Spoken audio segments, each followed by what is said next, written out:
Hey, everybody, welcome back to another episode of the Your Relationship With podcast. I'm your host, Melissa Snow. I'm a business strategist and a business relationship consultant for female entrepreneurs just like you.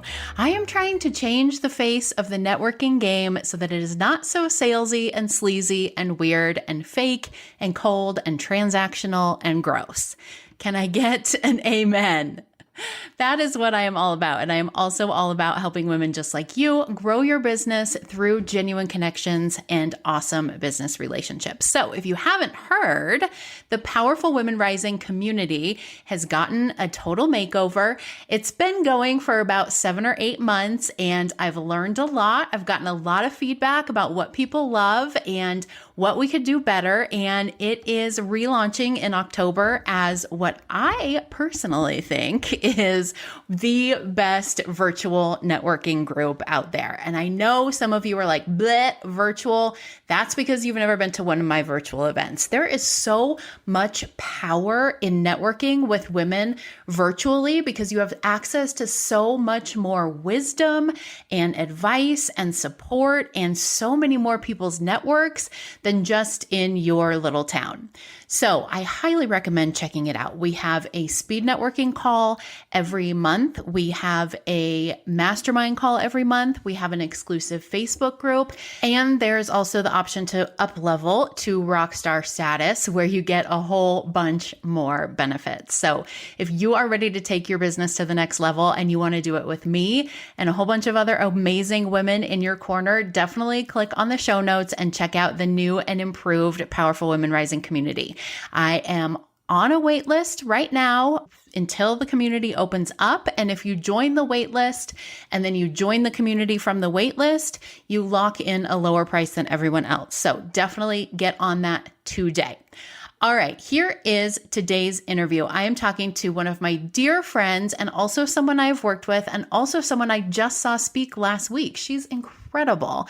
Her name is Jessica Millhiser. She is a business consultant here in Colorado, and she specializes in a blend of operations and human resources. What I love about Jessica is that so many of us got into business because we wanted to do our thing, not because we were experts at business, not because we knew how to establish a solid foundation in business and build from there, not because we knew all of the components that went into building and running a business. We just wanted to do our thing, right? We just wanted to make our stuff, coach our people, have our products, whatever it is. And Jessica is the expert in all of that adds the extra layer, really the foundational layer to your business. So what she does is help business owners and entrepreneurs get better organized, get more focused, and better prepared for internal growth. She is extremely passionate about this work. She loves helping women in business establish a foundation that sets them up for success. So today we are talking about one of those things that needs to be part of your foundation if you want to be successful, and that is time management. This is a complicated topic, much more complicated than it should be, right? You just think, I have X number of hours a day. I will block out this many hours for this thing. That's exactly what I will do, and I will get all the things done. And I can tell you, as of this recording, it is 11:35 a.m., and so far my day has not gone even remotely according to that schedule. So maybe I need to listen to this interview again. All right, everybody, I hope that you enjoy this interview and check out the Powerful Women Rising community.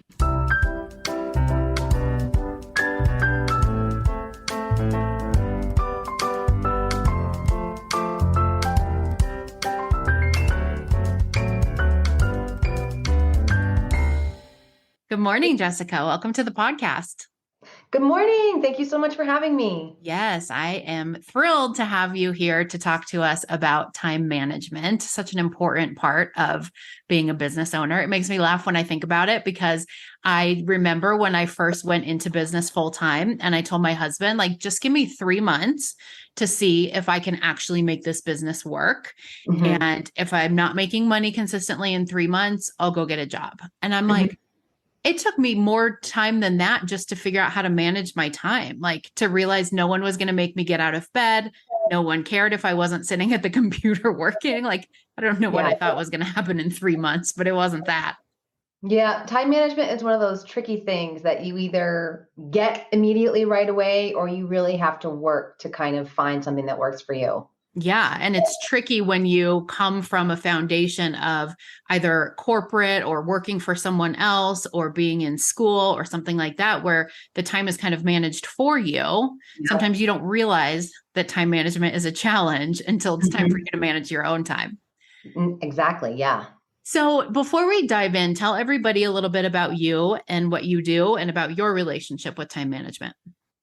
So I'm the owner of JMills Consulting, and basically everything that I do comes back to building that internal foundation. So your documentation, your business identity, time management and productivity, um, internal growth and operations, and just making sure that you have all the systems in place so that you can then go out and network and go out and get clients and go out and market and message, knowing that you've got the internal systems set up to sustain that growth that you're looking for. And time management for me, I will knock on wood because luckily time management is something that I am naturally very good at. Like I'm very organized. I have a really good routine in place. And I have a 3-step framework that I use personally and that I teach and that I use with my clients and that I'll get into, more detail later. But I feel really good about my time management. And when I miss this routine that I've set up for myself, I feel that. I feel scattered. I feel distracted. I feel disorganized. So I make it a point to not miss that setup for myself because it helps everything run much smoother. Yeah, absolutely. So when we talk about time management, what are we talking about really? Are we talking about like using a planner? Are we talking about time blocking? Are we talking about sitting down Monday morning and figuring out what we're going to do with every second of every day? Like, what is time management really? So I like broad scope, time management is you being in control of your time, how you're using it, what you're using it for, and not the other way around. So if you're not in control of your own time, you're going to feel distracted, scattered, frazzled, disorganized, all the things. You're going to be less organized, less productive. So broad scope, it is you are in control of how you're using your time. And there are tons of different tools out there to help you manage your time. So you can use a planner. You can use your Google Calendar on your phone. You can, time block. All of those things are options. You just need to find which one and which way works for you. And I think that is probably the more challenging part is figuring out, well, what is my time management routine and what works for me and what works for me in a way that will keep me consistent with it. Mm-hmm. Because we all know that life happens, right? Things come up, kids, pets, family, other obligations, whatever. And that's just part of life. And you have to pivot and figure that out. But if you have a set routine, it's easy to kind of come back into the fold from that. Yeah. I think it's important too, before we keep talking about time management. One of the things I keep thinking when I'm listening to you talk is time management is also a whole different beast for a neurotypical person than it is for a neurodivergent person, right? So I have ADHD. It's like Mhm. an inside joke in the ADHD community. Like, how many planners have you bought in your lifetime? Because we love to buy planners that we use for Mhm. like a week and then never use again. In fact, Mhm. I probably have like 25 of them in my drawer right now. And always trying to find different ways to organize, to keep track of our time, to be efficient, to stay on track. And I just want to kind of put that disclaimer out there before we keep talking about time management, because I think what you said is really important is that one way of managing your time is not going to work for everybody, right? And so I Exactly. just don't want there to be any shame if people are No. listening and are like, I've tried that, I've tried, like I have tried them all. None of them Mhm. have ever really stuck. I've got a new plan going here. It's these, you can't see them, but it's like a notepad, and each Yes. paper is a different Yes. day and has Yes. exactly what I need on it. So we just started that Monday. We'll see how that goes. But Okay. just know, if you're listening to this, whether you are neurotypical or neurodivergent, it's okay if you try some of the things that Jessica suggests and they don't work for you. There's nothing wrong with you. You're not broken. It's just some things work better for some people's minds than others, right? Totally, 100%. And what I will say is if you have to get to a place where you're ready to commit. So you're like, okay, I am committing to trying this time management routine for 3 or 4 weeks because it takes time. Like ultimately, a time management routine is building a habit. And it takes 3 or 4 weeks to really try and see if that habit develops for you and what that habit looks like. So if you're ready, if you're like, okay, I'm going to try whatever this routine is for 3 or 4 weeks, at the end of that time, I'm going to reevaluate what worked, what didn't work, what needs to be tweaked, make the tweaks, and then try it again for another 3 or 4 weeks. Because if you're trying something for just a week, it's not enough time. You need to really give it time to consistently commit to trying it. So I always say give it 3 or 4 weeks and then reassess and then keep going for another 3 or 4. Yeah. And don't do what we like to do when we're trying to eat healthy, but then we have a brownie and we're like, well, fuck it. I had a brownie. I might as well have the pizza for dinner And the whole and an pan. entire cake, right? Like just give up on life. Yeah. And I think that's one of the things that I've been guilty of with time management is like, I miss a day or I miss 3 days of writing in my planner or time blocking, or I don't follow what I said I was going to do. And then I'm like, okay, forget it. This isn't working. Right. So it's okay if you miss a day, if you miss a week, whatever, to pick it back up. You don't have to just like throw the whole bicycle out just because you have a flat tire. Yeah. Just get back on it and try it again. Like nobody's perfect. And like I said, things come up, but like try to commit to that 3 or 4 week period as best you can and then evaluate. Awesome. So what do you think are some of the most common reasons that female business owners struggle with time management? So I would say there are multiple things, probably. I feel like as women, we are more concerned with others than we are ourselves. So, like, if you have kids, if you're taking care of family in whatever way that looks like, if you have other, maybe you have another job or another responsibility, like, we're always kind of taking care of others first, which means that we suffer and our priorities are usually last. So, I think that's a big thing. I think maybe it's also we just haven't found a routine or system that works for us yet. And that can be tricky because, it can be discouraging. So it's like, well, I tried this and I tried this and I tried this. None of them worked. I guess I just suck at time management. And try not to get stuck in that framework. Just be like, okay, I've tried this and I've tried this and I've tried this and it didn't work. Let me try something different. Just keep going because there will be something that clicks. And then I also think a big part of it is figuring out, like, let me reframe. Time is finite, right? Like time is this finite thing. It's the only finite resource that we have. And if we are not spending it in alignment with what our priorities are, then that means we are out of alignment. So figuring out, how am I spending my time currently? Does it align with what I'm trying to do? Does it align with my priorities? That's like step number one. If it is, awesome. Keep trying the things until you find the system. If it doesn't align, then you need to figure out what the misstep is. Like, why am I spending my time this way if it's not a priority for me? So I think also just kind of sitting down with yourself, being like really real with yourself and being like, what are my priorities? What do I care about? What am I trying to work to achieve right now? And then recalibrate the way that you spend your time to mimic, to like move towards that. Yeah. And that was one of the things that I found super helpful about my time working with you and getting really clear on the mission and vision and values of Powerful Women Rising, my company, was then when you're looking at time management, when you're looking at, okay, I have these 2 options or these 10 options sometimes of how I could spend this time.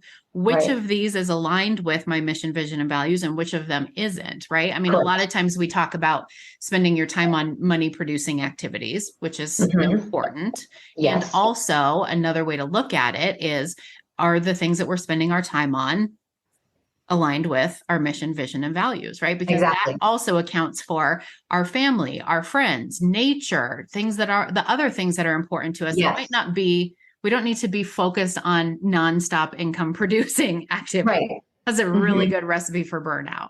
But being clear on what those values are is really going to help you, I think, make more intentional decisions about how you're spending your time. Exactly. 100%. Probably make setting boundaries around your time easier, right? Because you realize in saying no to this thing, which doesn't align, I'm saying yes to the things that do align, which is huge. Exactly. And I think that is something that sometimes gets lost in the day-to-day shuffle. Like you're so consumed with getting it through the day, figuring out what needs to happen, putting out fires, trying this thing, helping this person, whatever, that you kind of lose focus on what actually matters to you. So if you're in that phase, if you're in that space right now where you're feeling unfocused and you're feeling distracted, sit down, brain dump, meditate, do yoga, take a walk, whatever, and be like, okay, I need to refocus. What matters to me? What's a priority to me? Where am I trying to go? Like, what do I need to be doing? And then refocus your time, making decisions. Like, time management is part making decisions. Yeah. I'm saying yes to this thing. I'm saying no to this thing because of how it will impact my quality of life, my business, my family, whatever. Yeah. And there's a lot of value in taking time periodically to evaluate how you are spending your time. And if that's how you want to be spending your time. I do this to my husband all the time, and it's his least favorite thing ever. He's like, God, I'm just so busy. I got so much to do and there's just not enough time. And I'm like, look on your phone and tell me your screen time for the day. He's like, shut up, don't talk to me. But I do that to myself too, right? There's times that I'm like, oh my gosh, I'm never going to get anything done. And then the end of the day, I look and I'm like, oh, but I managed to find 4.5 hours to spend on my phone today. Like, what is happening? And I see people do the same thing with networking too. We fill our calendars with networking. I'm going to go to all these events. I'm going to do all these one-on-ones. I'm going to have coffee with all these people. I'm going to send handwritten letters to follow, right? Like, and then we're at the end of the week, we're like, oh, I worked so hard on my business this week. But like, did you really? Yeah. Or did you really work hard on drinking coffee? It depends on what your priority is. Like if you're in a visibility phase, then sure, networking and all those things is important. But more often than not, like you need to be doing back end stuff like administration, documentation, like planning and prioritizing and path making and all of these other things in addition to the networking. Because networking alone isn't going to grow your business. Right. And that's a great point too, is that sometimes your priorities are going to change. And so sometimes the way that you manage your time is going to change. Like Totally. I'm always telling my clients, like we don't have to be networking 24/7. Like there can be months and months and months where you're not doing any. And then there's months where you're maybe not as busy with one-on-one clients, or you don't have as many projects going or whatever. And that's the time for you to be out meeting people. So being able to evaluate periodically how you're spending your time and if that's still working for you, I think is super important. Yeah, absolutely. How do you suggest I'm getting a little bit into the mindset realm here, but I know it's a huge struggle for so many women to balance how much time they're spending on their business and how much time they're spending on their family or their partner or their children or their pets. Like, do you have any suggestions for people who might be struggling to find that balance? Yeah, that's one that I think is constantly fluid.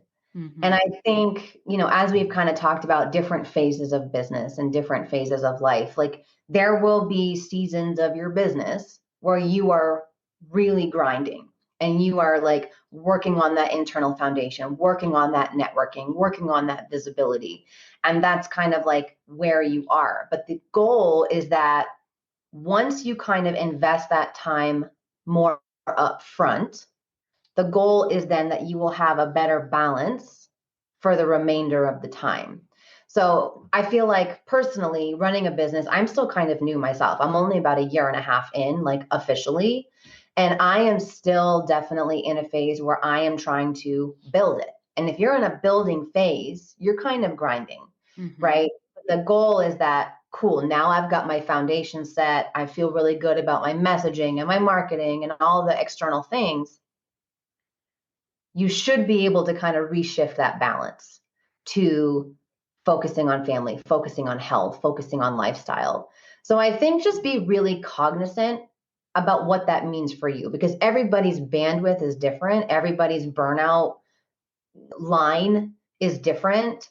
So I think take the breaks when you need to take the breaks, go for the walk, meditate, exercise, have a date night, date lunch, whatever. Just really try to tune in to what feels right for you and lean into that. Like if you're like, wow, I'm feeling really burnt, I need to take a day or two off.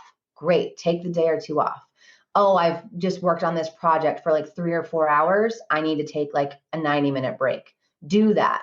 Really try to just listen to your body, to your gut, to your intuition, because that will tell you where your kind of burnout meter is at. Yeah, Does that absolutely. answer the question, kind of? Yeah, for sure. For sure. I mean, I think it was a big question to It ask is a you to big question. answer It's in 30 hard. seconds. And I think too, like what you said, it doesn't always have to be something huge, right? It doesn't have to be like, oh, I got to find a way to take 5 days off to go on vacation with my family, or I'm a terrible mother. It Mhm. can be just, after I finish this part of the project, I'm going to take 20 minutes and go push Timmy on the swings or Yeah. whatever, right? Like there's sometimes in my day, like today is one of those days that when I go outside to water my flowers, I'm going to be like, oh my gosh, the world exists. Like there's sunshine and air and grass, and it's going to be so glorious. And I'm going to be out there for like 10 minutes. And sometimes that's enough. Yes. And that Yes. kind of takes the pressure off, I think, of like, oh, I have to get 10 billion things done so I can spend 10 billion hours with my family. Like you can break it down into smaller pieces. And I also think like understanding how your natural rhythm is. Like if you're somebody that has kids, maybe you don't start working until 10 a.m.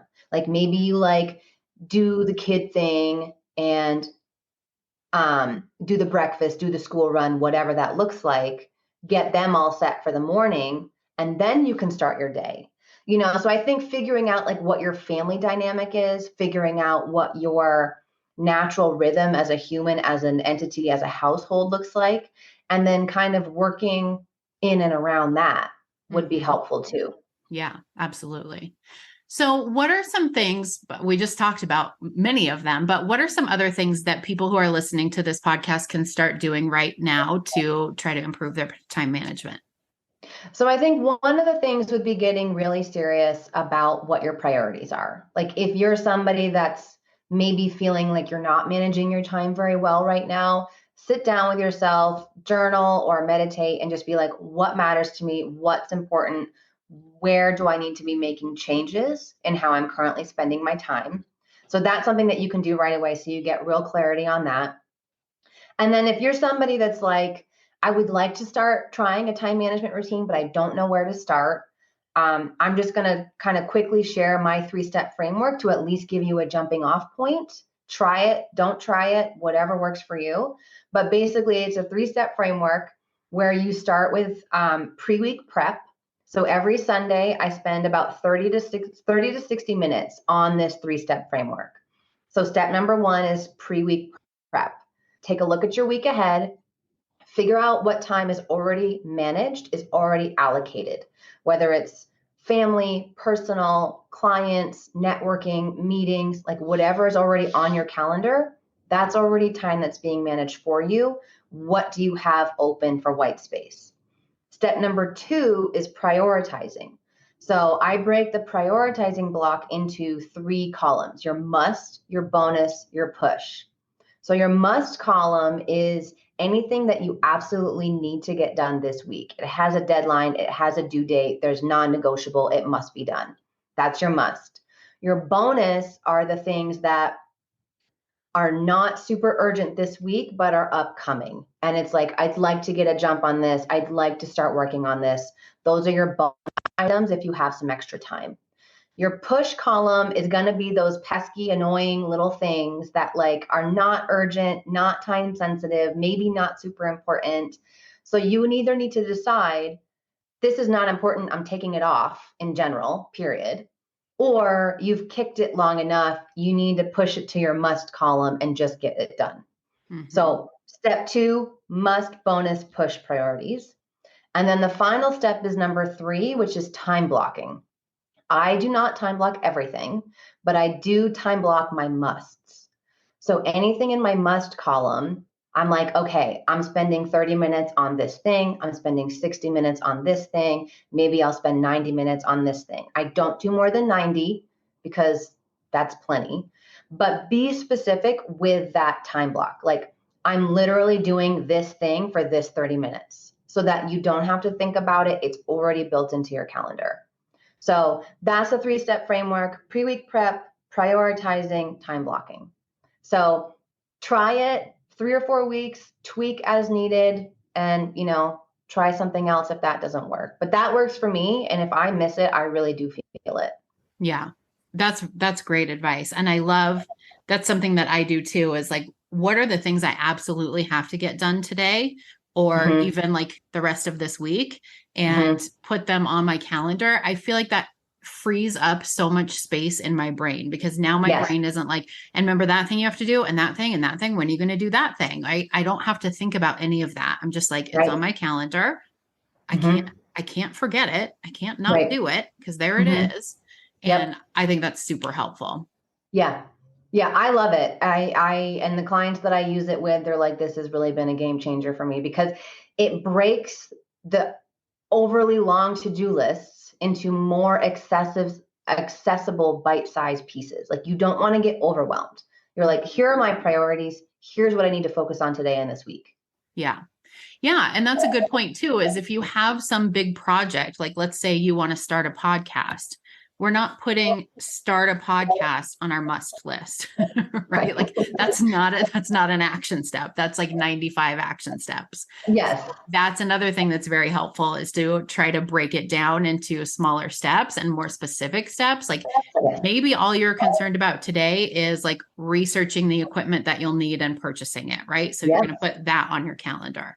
Or maybe you've got that all figured out. You just want to start an outline for your first episode or record your first episode, right? Like break it down into smaller pieces. Because that's something I think I was guilty of when I first started time blocking, was just like, okay, I'll block out 6 hours this afternoon for social media posts, right? Oh, like, God. First of all, 6 hours, that was a very bad example and a big exaggeration also. But like 6 hours, number one, is too long to be doing anything. But also, like, this is one of the things that I'm always trying to get the women in the Powerful Women Rising community to do when they set their intentions for the week, is like, I want to, like, this week I'm going to get a client, or this week I'm going to schedule my social media posts. Okay, but how many and how far in advance and on what platform, right? Like, be as specific as possible in what you're putting on that list. So there is always that investment, that time investment up front. And that's why, like, I like the pre-week prep, because it makes you sit down, and it doesn't take long. Like, once you've developed the habit, it takes you like 30 or 45 minutes. Cool. Now I'm organized. Now I'm focused. Now I know exactly what I'm working on and how I'm spending my time this week. Yeah, that's brilliant. I love that. So if anybody wants to connect with you, which I highly recommend, like I said, I've worked with Jessica. It was a great experience, super helpful in getting aligned with my mission, vision, and values, which was something that I just thought, like, I know what my business is. I know what my why is. I know what we're doing, but that really has been a game changer, having those things in place, especially when it comes to making decisions. They don't feel as hard anymore, because you're just like, you've got the answer right there. So is this aligned or is it not aligned? Anyway, I'm on a tangent. I love that. I'm so happy that we did that, though. I'm so happy. She's like, feel free to go on a tangent about how amazing I am anytime. Continue. Thank you. But if you want to connect with Jessica or find out more about what she does and the services that she offers, what's the best way for them to do that? So my website is jmillsconsulting.com. All of my services and some about me is on there. You can also email me, jessica@jmillsconsulting.com. I'm very active on Instagram. My handle is @jmills_consulting. And I'm also very active on LinkedIn at Jessica Millhiser. So feel free, like, I also offer a free consultation. So if any of this is resonating, or you need help with internal foundation stuff, like, let's connect, let's get something scheduled and talk it out. Awesome. I love it. Thank you so much for coming on the podcast, Jessica. This has been great. Yay. Thank you so much for having me. I always love chatting with you. Absolutely.